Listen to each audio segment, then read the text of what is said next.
Let's start. We're going to see what else we can learn from the value of consistency. We're also going to look into how to accept user input. We're going to look into numbers, integers and floats. We're going to look into number operators. And finally, we're going to look into comments and how to use comments in Python. Okay, so let's use our imagination for a second. Where would you be in 1 month if you kept learning at this rate each day? What about 3 months?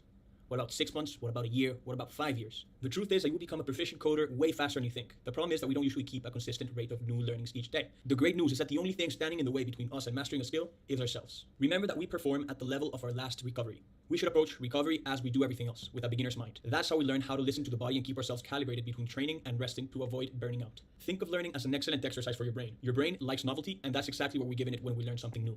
But always remember that the brain is like a muscle and the rest of the body. The more we use it, the stronger it gets, but only as long as we find a good balance between effort and recovery. Pushing ourselves too much could lead to burnout. So listen to your body and stay calibrated. That's why we have rest days every 4 days of lessons. And if you feel like you're pushing yourself too much, that's totally okay. Simply add a bit more rest, but remember to stay curious and consistent. So keep this in mind, and let's move into Python now. Getting input from the user is as easy as using the input function. And whatever we input after that would be the user input. We could assign this to a variable. Let's say actually user input.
Is user input, and then whenever we printed user input, we would get whatever we have from that variable. We can also see that whatever we passed into the input function is going to be the prompt for the user. Enter input. And then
this would be the input.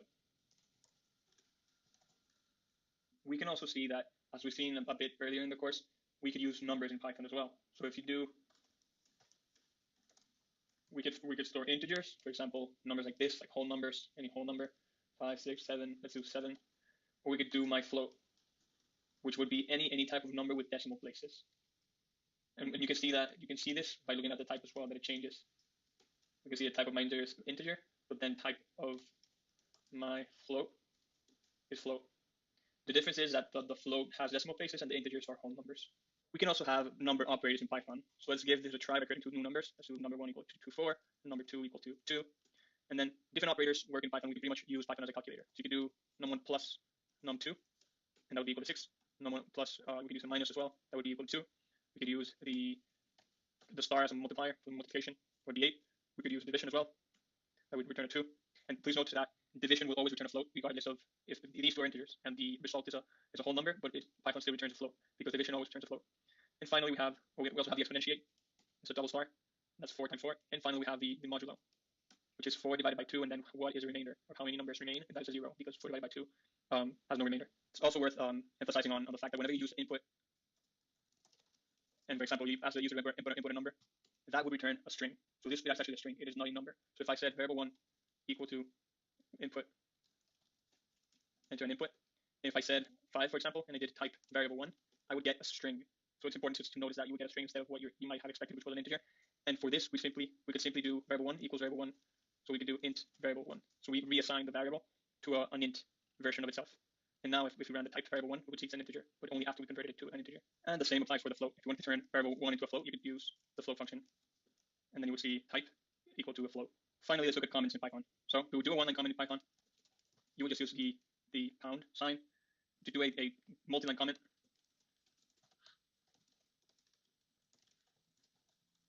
You use the triple quote version, and then you can also use actually triple quotes in single.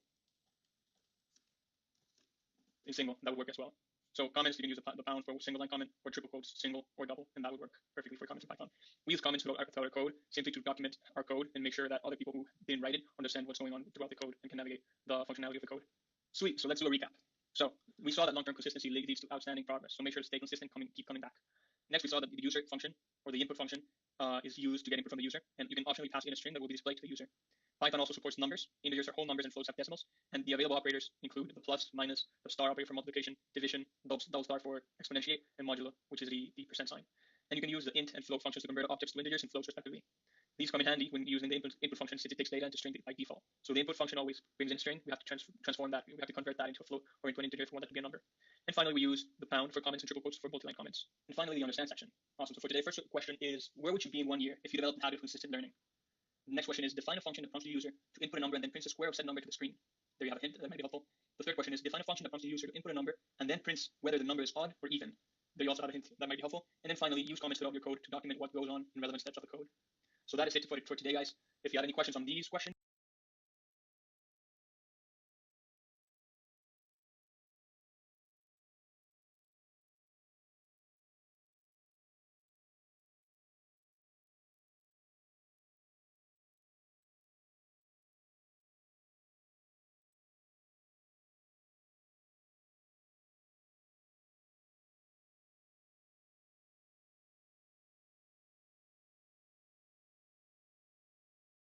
But he didn't teach us how to use if. Right. So how is a beginner? How will a beginner be able to answer this? I'm not sure about it.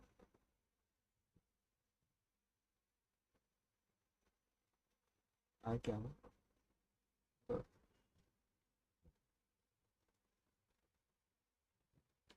define a function that prompts the user to input a number and then prints the square of that same number. Okay, that's it. Define a function that prompts the user to input a number and then prints whether the number is odd or even. Right. Use comments throughout your code to document this. make sure to ask them in the community, and I'll see you here tomorrow. Good luck.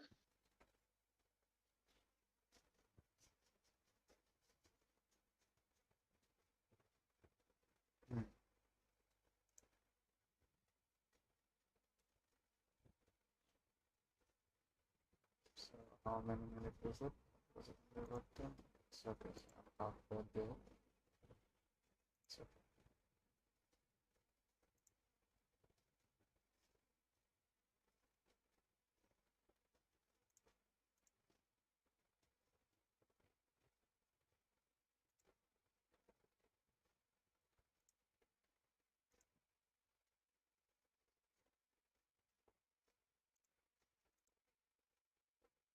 So welcome to day 9. Today's objectives we have, what else can we learn from spaced repetition? We're going to look into booleans, we're going to look into conditions, and then we're going to look into boolean operators. So let's jump right into the learning section. One excellent way to make the most out of spaced repetition is through active recall. Active recall is what happens when you produce the answers yourself without any supporting material. By asking yourself a question and making the effort to answer it on your own, eliminates the ambiguity between being vaguely familiar with something and actually knowing it. This is an extremely effective way to move information from short to long-term memory. This is also directly tied to spaced repetition because every time we're revisiting a subject, we're engaging in active recall. The understand sections of this course are a great way to learn through active recall since you get the chance to produce answers on your own and strengthen the neural connections on the topic you're looking at, as long as you're not using the supporting material unless it is completely necessary. Active recall is a great way to commit your learning to long-term memory, so keep this in mind when you're trying to learn something new. And for now, let's go into Python. Now we're going to look into conditional statements. Conditional statements are one of the most important pillars of programming since they allow your code to follow a specified logical flow. Conditions are everywhere in our day-to-day lives. If hungry, go get some food. If sleepy, go to bed, and so on. To use conditional statements, we use a specified data type called booleans. And a boolean can either be true or false. And we write the true with a capitalized letter and false with a capitalized letter as well. The if statement evaluates a boolean expression, and if it evaluates it as true, then the code block would run. So in this example, we assigned a boolean value of true to a variable called hungry, and then we said if hungry, then run this code block, right? And since hungry equal to true, and when we press enter here, we see that print getting a sandwich to a screen is what happens, and what runs through the code block. It turns out that we can also use, along with the if statement, we can use an else statement, as in else if, or an else statement as well. So let's look at the example of, we know that we have the hungry variable, which is equal to true. Let's add a lazy variable and assign it to false. And now we're going to use an if statement.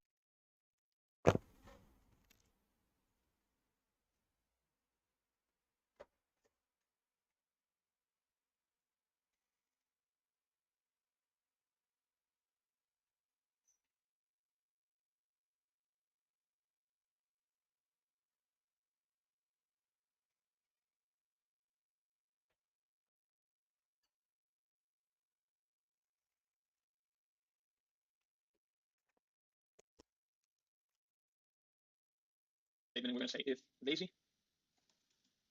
lazy, then we're going to say print doing nothing. But then we're going to say elif, which is else if, I'm missing the colon, sorry, missing colon, elif hungry, print getting sandwich. Else, you can print, let's say, if nothing else, like nothing false through either of these conditionals, then it'll fall to the else statement. So we can see right now that it goes into elif, because it says if lazy, which is equal to false, then it goes back to, okay, elif the hungry, and then it says, okay, I'm not lazy, and I'm hungry, so I'm going to go get a sandwich. And you can see, okay, I'm getting a sandwich. Objects can also evaluate to true or to false. In a nutshell, think of anything that can be empty or a none will evaluate as false, and everything else will evaluate as true. So if I said if none print this, it wouldn't print it because if none. But if you said if empty string, for example, print this, it also wouldn't print it because it's an empty string. If 0 print this, and in this case, it also doesn't print it because it's 0. And finally, if we have, for example, this string, print that, we can see that it prints that because it is something, and it's filled with something. So pretty much everything that's none or empty or 0 will evaluate as false, and everything else will evaluate as true. There are also what are called Boolean operators, which result in a Boolean value. These operators are the equal, the greater than or equal to, and so on. So to run the example, so let's just add a variable 1. So let's do a number, so 2, and then variable 2 equal to 5. So if I said if variable 1 equals to variable 2, print, let's just say this, we see that it doesn't print because they're not equal to each other. What if we said that they're greater than, variable 1 greater than variable 2? Now we'll see that it doesn't print either because 2 is not greater than 5. Greater than or equal to, we know it's not going to print either. Then we're going to say, let's say less than, we see that it prints this. We can also do less than or equal to, and this will also print this. And finally, we can say not equal to, which is an exclamation point and an equal sign. And we can see that it prints this as well. Other Boolean operators are and, or, and not. So do less than or equal to, and this will also print this. And finally, we can say not equal to, which is an exclamation point and an equal sign. And we can see that it prints this as well. Other Boolean operators are and, or, and not. So to look into these, let's do if, let's say true and true, print, let's say print this. Of course, not print because true and true are both. But what if we said if true and false? It wouldn't print anything because we would need both conditions to be true in order for the outer condition to be true. So let's say if true or false, print this. And then we can say, okay, it prints this, which is perfect. It makes sense because we one or the other, we need one or the other to be true in order to evaluate it's true. So we can see this one is true, so that in the overall terms would evaluate everything as true. And finally, the not operator. What that does is if you put the not operator before any value, it'll revert whatever it evaluates as. So for example, if I said if not true or false, print this. So what do you think this would value to? Exactly, it wouldn't print this because if you can think of this as saying false or false, both are false, so it doesn't print anything. So the order of operation is the not operator goes in first, so it evaluates this first and says not true. Then the and operator goes, and then the or operator goes. It is also handy to know that the and the or operators, they return the value that represents whatever the Boolean value should represent. So for example, if I had this and let's say and something empty, it would return the empty string because that's what it represents. It represents a falsy or a false value because this expression values the false. This expression returns the value that represents that falseness. For example, if I had this and that, it would return that because it's the last one it evaluates, but it still represents a true value in the end. Because for example, if I had, for example, this or that, it represents this because this already represents as a true value, so it returns a this value. But if I had, let's say, this or let's say let's have an empty one or that, and then it would return that value because it's the one that represents the true. If I had both empty, it would return just an empty string, the empty one. So this is useful in some cases, and you'll see later on in the project we'll use this in one of the statements, so it might be useful to know.